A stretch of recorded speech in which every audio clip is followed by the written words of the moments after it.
এ বিষয়ে আলোচনা করতে অনলাইনে আমাদের সঙ্গে যুক্ত হচ্ছেন সাবেক অধিনায়ক মোহাম্মদ আশরাফুল।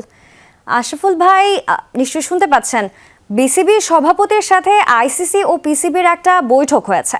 বাংলাদেশ আরেকটি বৈশ্বিক টুর্নামেন্ট পেতে যাচ্ছে। দেশের ক্রিকেটের জন্য এটা নিশ্চয়ই অনেক বড় একটা সুখবর। ধন্যবাদ। ডেফিনিটলি আমি মনে করি যে আসলে যেহেতু টি-20 ওয়ার্ল্ড কাপটা আমরা খেলতে পারছি না, বাংলাদেশ ক্রিকেট বোর্ড, প্লেয়ার সবাই আসলে আমরা চাচ্ছিলাম বা বাংলাদেশের মানুষও চাচ্ছিল হয়তো আমরা খেলি। কিন্তু গভর্নমেন্ট থেকে যেহেতু আমাদের সব ডিসিশন যেহেতু গভর্নমেন্ট দিয়ে থাকেন, আমাদের যখনই আমরা দেশের বাইরে খেলতে যাই তখন এনওসির বিষয়টা গভর্নমেন্টই দেখেন। তো যেহেতু গভর্নমেন্ট থেকে আমাদের পারমিশন দেয়নি, তাই আমরা যাইনি খেলতে।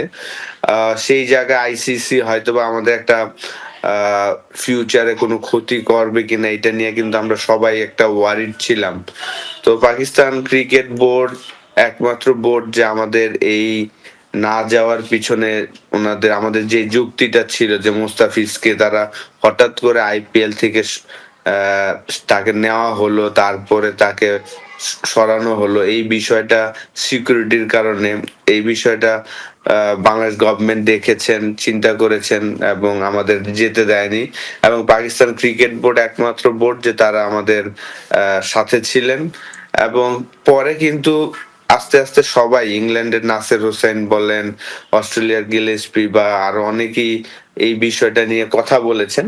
তো সেই জায়গায় এই আইসিসি এবং পিসিবি এবং বাংলাদেশ ক্রিকেট বোর্ড প্রেসিডেন্ট ওনারা যে ফিউচারে যেন আমাদের কোনো সমস্যা না হয় এই জিনিসটা তারা খেয়াল করে আমি মনে করি যে খুব পজিটিভ একটা নিউজই আমরা এখন শুনছি, আলহামদুলিল্লাহ। একদমই তাই। আশরাফুল ভাই, আইসিসির এত সব অফার বাংলাদেশের বিশ্বকাপ খেলতে না পারার যথেষ্ট বিকল্প হতে পারে কিনা আপনার কাছে কি মনে হয়?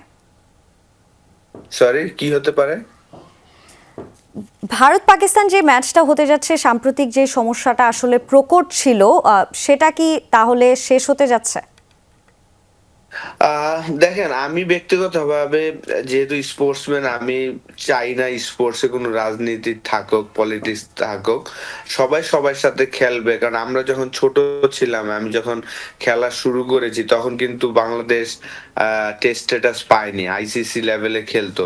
তো তখন থেকে ইন্ডিয়া পাকিস্তানের ম্যাচ আমরা দেখার জন্য বসে থাকতাম।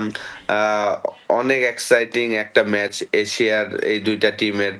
তো মাঝখানে ইন্ডিয়া পাকিস্তানে খেলা বন্ধ ছিল, বিশেষ করে পাকিস্তানে কোন টিমই যেত না। ওই জায়গা থেকে এখন আল্লাহর রহমতে এই সমস্যাটা কাটিয়ে উঠেছেন। তো আমি ব্যক্তিগতভাবে মনে করি যে যেটা যে ডিসিশনটা নিয়েছেন যে ইন্ডিয়া পাকিস্তানের ম্যাচ হবে না বিকজ অফ আমাদের আহ, যে খেলতে দেয়নি ওই বিষয়টা নিয়ে তারাই একমাত্র প্রোটেস্ট করেছেন।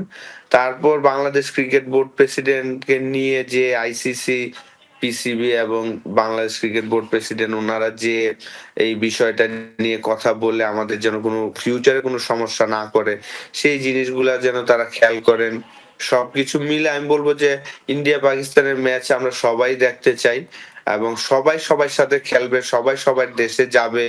এটাই কিন্তু হওয়া উচিত। স্পোর্টসে আসলে কোনো পলিটিক্স না থাকাটাই আমি মনে করি বেটার।